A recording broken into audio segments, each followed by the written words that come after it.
Hello, everybody, and welcome to the sports page as we take you out to the ball game. Today, we're actually going to be doing some Braves country, so let's go ahead and throw that in there for you. You're in Braves country.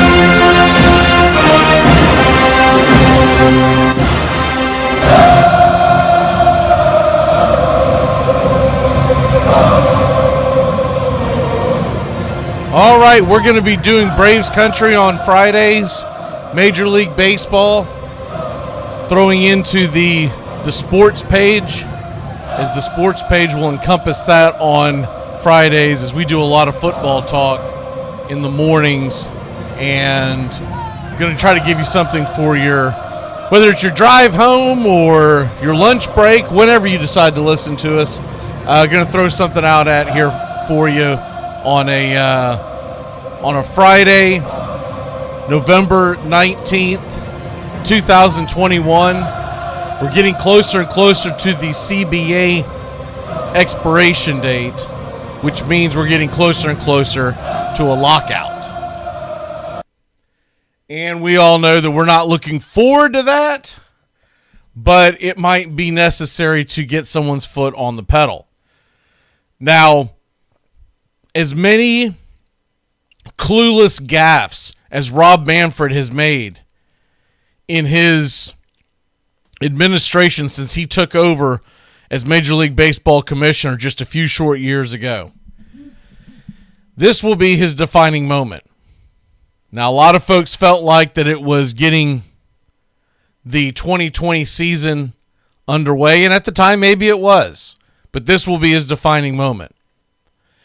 Because if there's any kind of work stoppage whatsoever, if they can't get things figured out, as much as Tony Clark is going to be ran out on a rail, and they will get rid of him, the Major League Baseball Players Association will get rid of Tony Clark before the next CBA comes up. You can bet that if this were to happen. But as much as that would be put on Tony Clark's head, it's really going to be on Rob Manfred's head. So we're going to keep an eye on that. It's December 1st is the cutoff. So we're talking about about almost 2 weeks. Almost 2 weeks where it will expire. I believe it expires at the end of December 1st and not the beginning of December 1st. I found that interesting. Normally these things expire at the beginning, the end of a month, but this one is actually going to expire the first day of the month. From what I read, it's December 1st, 11:59 p.m. Eastern time is when it expires. Not really important one way or the other, because if they're not close to getting it done, I don't feel like they're going to get it done. I don't feel like that there's going to be any kind of sense of urgency to get it done by then. It'll have to be well into January before the feet get put to the fire. So we'll see if they lock them out initially. That's been thrown around back and forth. We'll see what happens there. Remember, that comes on the eve, essentially, of the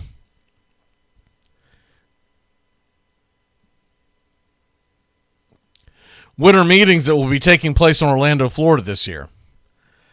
And so we'll see what happens with it. I don't think they want to have lockouts prior to that, because it kind of hamstrings all the general managers and owners and whatnot going into those meetings. You would probably see a lockout post the GM meetings, the winter meetings, the GM meetings took place about a week or so ago. So that's what we're looking at on that. We'll go on and move on from that. What is going on in Major League Baseball? What is happy news? Well, you got your Cy Young Awards, and now you have your MVPs. Bryce Harper is the MVP in the National League. Ohtani, the MVP in the American League. Don't really have that big of a problem with Ohtani, because no one had a great season that made the playoffs. Although I would have probably leaned towards Vlad Guerrero Jr., because he had such an incredible offensive season and his team was in the playoff hunt till the very end. as phenomenal of a year as Ohtani had, his team was never competitive. And so he's not a guy that was really up on anyone's radar for the Cy Young. So he becomes an MVP candidate. And I'm not going to hate on Ohtani for winning the MVP because, let's be honest, what he did was pretty phenomenal. It's just always irked me when you give it to someone who plays for a team that did not make a playoff run. And anyways, not a whole lot to really get down on that about, but that's just the way I've always felt about it. I felt like if you're going to call it the most valuable player, then it should be the player that was most valuable to his team in making a run at the playoffs. If not, then let's just call a spade and call it the most outstanding player. And if you rename it the most outstanding player, or you have a award that is called the most outstanding player, then it is a totally different situation. And then I have no issue whatsoever. Because conversely, I feel like that the Heisman Trophy has done the exact opposite and has turned into the most valuable player on the best team. When that trophy was first came about, it was supposed to be the most outstanding player in college football for that year. And that's got lost in translation over the years. So basically we have an entire, it's been going on 20 plus years, 30 years almost, a generation that basically are getting the MVPs and the Heisman trophies backwards and flip-flopped. But those were your MVPs. Harper, look, I'll say it one more time. His statistics were very close. If you pull up his statistics next to Austin Riley, who actually made the playoffs, that's why I lean with Austin Riley. But I don't think Austin Riley had the fanfare, the media, glitz and glamour, and that's what it all comes down to, because baseball has very few household name stars, and Bryce Harper, let's be honest, is one of them. And that's why they ended up with it was a lazy vote.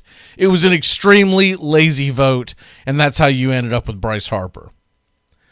Ohtani was more of a Los Angeles, playing two positions, doing something that hadn't really been done since Babe Ruth, and people got caught up in that emotion. I'm more for that than what Harper, because if you went with the guy that was most outstanding, well, then it was obviously, without a doubt, I'm going Tatis. But if we're going to give it to a guy whose team was in the playoff hunt and actually made the playoffs, if Harper's Phillies won the division or made the playoffs in any shape or form, which obviously was impossible in the current format with the amount of wins that they had, they were never going to make the wild card. But if his team made it, I have no issue with Harper winning it. I'm not a fan of Bryce Harper by any stretch of the imagination. I think he's always been more of a me guy, and not to mention the fact his analytics versus the Atlanta Braves in 2021 were pathetic. Absolutely pathetic. Not disappointing, pathetic. And so when you don't step up in the biggest situations, in the biggest games, and you're padding your stats against the Marlins, you're padding your stats against the Pirates, I don't want to hear it. Austin Riley stepped up in a big way, and if you look at the 2021 season, for the bulk of the season, he is absolutely the Atlanta Braves MVP. And the back half of the season, he was solid. He wasn't anything spectacular, but he was solid. Bryce Harper was atrocious down the stretch. It's why his Phillies stunk and couldn't get a single win in Atlanta. He couldn't get a single win in Atlanta when his team, their backs were up against the wall. They got swept in Atlanta in a 3-game series with the division on the line. And so when people talk about the Braves' magical run, it all started there, essentially, my friends. Bryce Harper did nothing in that series. I called every single pitch, every single inning of that series, and I was nervous because I'd seen Bryce Harper be a thorn in Atlanta's side over the years. He did nothing. And so I have a hard time giving it to Harper, but that's why they gave it to him. As far as the Cy Youngs, I thought it was right on the money. I thought that the Cy Youngs have never been like an MVP type award. It's always been the most outstanding pitcher. And maybe that's what they need to do. They need to go to a most outstanding offensive player in Major League Baseball and then call the MVP what the MVP really is, which is the guy with the best record of whose team has a shot at the end.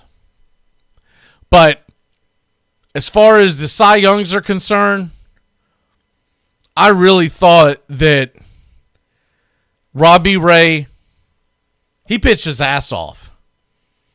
He and Vlad Jr. are basically the reasons why that team was in it all the way down the stretch. Now, he had some bad outings against the Yankees towards the end, but all in all, you cannot deny all his stats. Corbin Burns, that one's a little shakier. Corbin Burns only pitched 163 innings. He did have 234 strikeouts, which is phenomenal. But the 167 innings, when you compare that to the other two guys, I don't have it in front of me, but I believe that Scherzer was like around 191, and Wheeler was in the 213s or the 200 teens. It was like 219.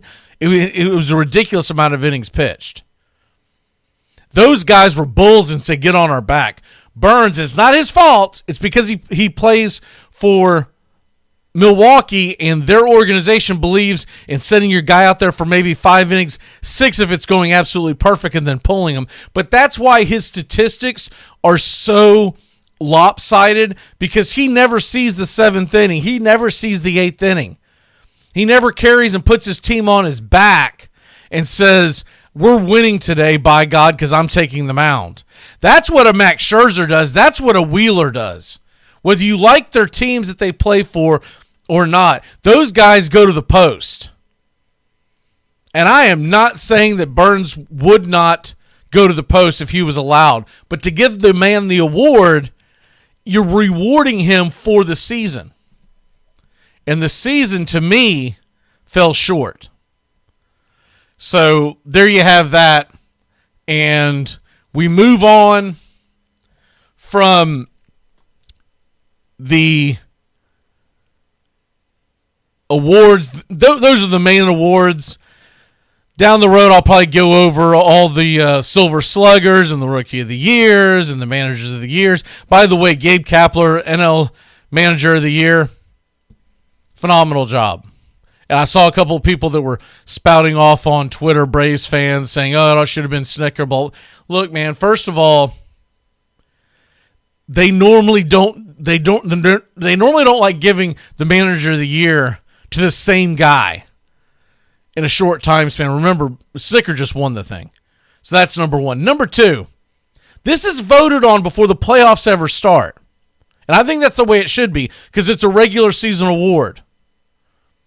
And don't at me with, well, he didn't win the World Series. He didn't get out of the first round. You didn't know that when you were making the vote. So don't at me with that, okay? Some of y'all like to do. But the point of that whole thing with Gabe Kapler's, he fought off the L.A. Dodgers with that San Francisco Giant roster, which if you compare it, you could put that in your PlayStation system and run it 100 times, and 100 times the Dodgers are coming out the winners. What Kapler did with that roster was phenomenal. And I do believe that the Giants are going to start spending money this free agency and beyond. And the Giants are going to be right back in the thick of it next year. They're going to have a better team. They may not have more wins, because how many wins they had this year was just a ridiculous rate. That really just comes down to a lot of chemistry and whatnot, and just getting on good runs during the regular season. But what Gabe Kapler did was absolutely phenomenal. And I don't have any issue with him getting the Manager of the Year award. And Kevin Cash getting it for Tampa Bay, there's nothing else you can say other than the fact that that man held off the most talented division in baseball with the ragtag bunch. Your average fan can't name 3 players off the Tampa Bay roster, and he won. He beat the Yankees. He beat the Blue Jays, who I just mentioned at nauseum of what they did and the players they had. And then he beat a Red Sox team that was managed extremely well. And had they won the division, I would say give it to him. But Kevin Cash repeats, you don't see that very often, but that just tells you how much respect it goes in to what Kevin Cash has to do on a daily basis for that Tampa Bay Rays team. All right, let's go ahead and get into free agency and what's going on there to get you caught up here. So I don't want to ramble on all day long, but we're only doing baseball once a week, so the baseball show will probably be a little longer as it is a Friday. So if you don't have time to listen to the whole show, you can kind of dip off and dip back. Brandon Belt, he accepted the qualifying offer for the Giants. He's the only guy who was given the qualifying offer that accepted it. And why did he accept it? Because he's coming off an injury. Don't know how long it'll take for Brandon Belt to come back, but it was smart on Belt's part. And honestly, it wasn't a bad idea for the Giants because they know he's going to be ready. He should be ready sometime around spring training. And Brandon Belt is a phenomenal first baseman, but he's only 33 he's already 33 years old. He'll be 34 next year, obviously. You don't want to give that guy in that situation a long-term deal. Now, they'll see how he bounces back from injury, and if he plays well, the Giants will probably extend him 2, maybe 3 years. They're not going to give him a 5, 6, 7-year deal. I don't even care if it's announced at lunchtime today that the designated hitter rule is coming to the National League. You're not going to give Brandon Belt that kind of money because he's a good defensive first baseman. He's a above average offensive first baseman. But what's he going to be like when he's 36, 37 years old? So that's the first move that was made. The Rockies, they signed Chacin, and of course he's had a cup of coffee with just about everybody, including the Atlanta Braves organization. Signed him to a 1-year deal, $1.25 million. That's kind of a meh. All right, that's a guy that's going to go in and eat some innings for you and be a good guy to bring in for spring training. Andrew Heaney, this was the head scratcher for me. The Dodgers, $8.5 million to Andrew Heaney, who pitched for the Yankees. Remember, he came from the Angels. And some might say, well, he gave them a discount to go back to Los Angeles. Is that really a discount? His ERA was over 7 when he was with the Yankees, and it wasn't much better when he was with the Angels. So I don't know if I'm buying that. And I think the Dodgers either they saw something and they said we can make this happen. We can take him and put him in our bullpen, and we can make him something special. And if they can do that, tip of the cap, right? But I think it was a waste of $8.5 million. Or a waste of 7. Because considering his journeyman ability, he should have been getting about what the Chacin deal was. So that'll be interesting. Of course, money is not an issue for the Dodgers, but you don't like to just overpay. And this reeks of, you know what this kind of reminds me of, because it happened so early in free agency. Remember when the Braves went out and signed Drew Smyly to the $11 million deal? So it's not quite $11 million, but I also think Drew Smyly's better than Andrew Heaney. But he might have a similar role for the Dodgers, a guy that can come out of the bullpen, eat some innings, spot start from time to time. They don't know how long, assuming they re-sign him, they don't know how long Clayton Kershaw will be gone when he'll come back. They would hope towards the beginning of the season, but they're not going to rush him back. So there you have that. Other moves that were made, T.J. McFarland, the reliever, he agreed to a 1-year deal to come back to the Cardinals. Manny Pena signs a 2-year, $8 million deal, $4 million apiece, to go to the Atlanta Braves. So that kind of flew under the radar, and I'd say a lot of folks probably did not pay attention because realistically, why would you pay attention to that? I mean, of all the moves, that's one of the quieter ones. But even with that being said, Manny Pena, if the name sounds familiar, Manny Pena came from the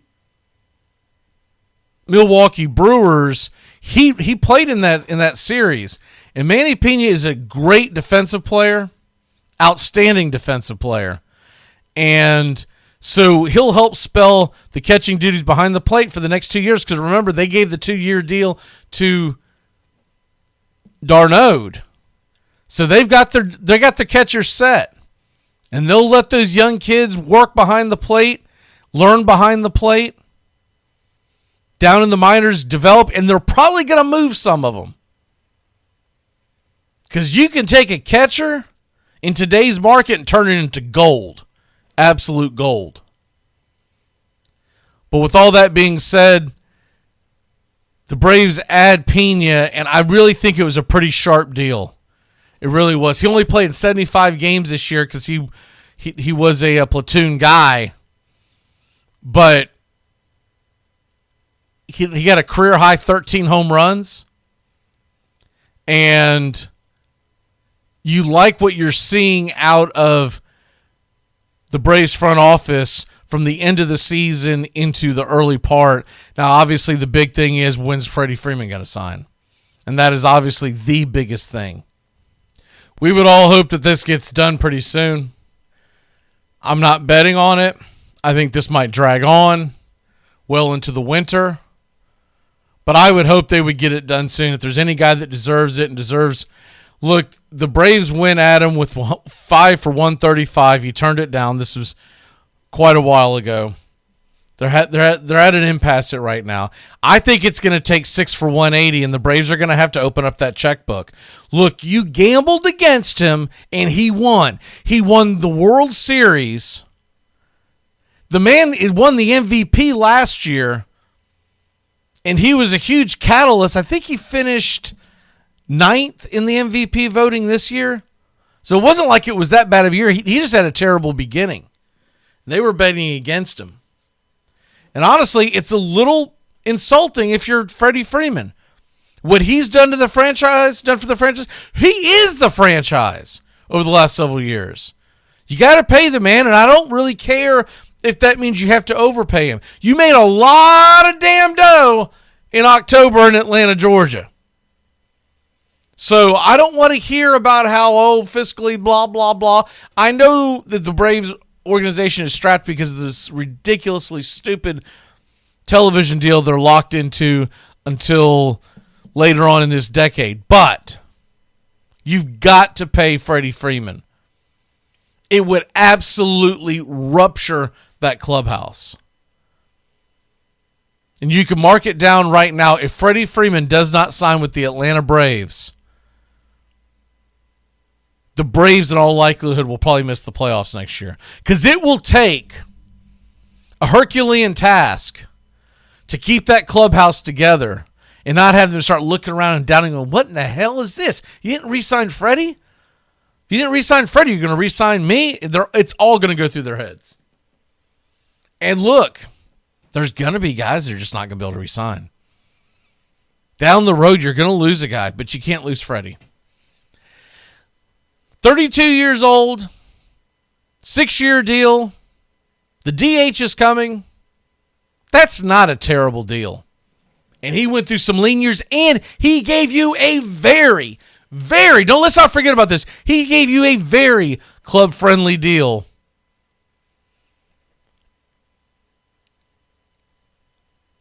About 8 years ago.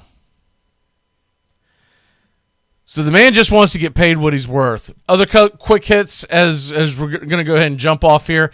Erod, he left the Red Sox to go to the Tigers. 5 years, $77 million. That may sound like a good deal for the Tigers, getting a good young left-hander.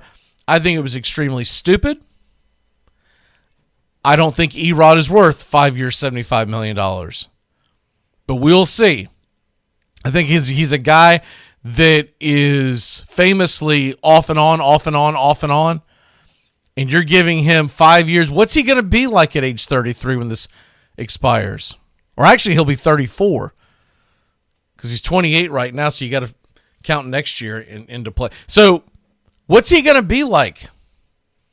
He has not been that phenomenal. 77 to me was a really high number to give to Erod, but they're trying to build something there. Joely Rodriguez re-signed with the Yankees. That's not really a big deal. He's a reliever. He's a solid reliever, but 1 year, $2 million deal. Justin Verlander goes back to the Astros. What is essentially a 2 year, $50 million deal. It's being sold as 1 year, $25, but it's a player option next year. Justin Verlander will be turning 40 years old in the spring training of 2023. Justin Verlander's going to opt in. Take his $50 million total, and at the end of that, when he's 40, he'll make a decision if he still wants to play, and if so, where. Very, very shocking if Justin Verlander opts out. If he does, it's because he won the Cy Young, and he thinks he can get a 2 year deal somewhere, 3 year deal. But I would be shocked. And then the other big one, don't want to forget this one. Noah Syndergaard leaves the Mets to go to the Angels. Already, the Braves are a better baseball team without really doing a thing. Because getting Noah Syndergaard and his filth out of your division, out of your league. It's not just that he's going to the West Coast. He's going to the American League. Bye-bye. So once again, Jacob deGrom's going to be asked to pitch 12 innings a game, and his arm will fall off in August again, and the Mets will crumble. That organization, I don't know what they're doing, but it's not winning. And there's obviously a lot of big names that are out there. We'll get into that down the road. So many big names that are out there on the free agent market. But obviously the big thing that everyone wants to know about are the shortstops. The shortstop class is phenomenal this year. But realistically, I'm focusing on Freddie Freeman getting re-signed with the Braves and kind of go from there. And it does sound like that the Braves are going to try to add another pitcher, which I was surprised. They were talking about being in the sweepstakes for Verlander because you know how AA loves those short-term deals. Well, he was talking with Verlander and was discussing him coming over to Atlanta. And what would that have looked like? But once again, all of this seems a little slighted, or sleight of hand when you have Freddie Freeman that hasn't been signed. Sign the man and let's go from there. But if they do go out there to go after a free agent starting pitcher, there's some good ones on the market, and maybe we'll hit that up next week.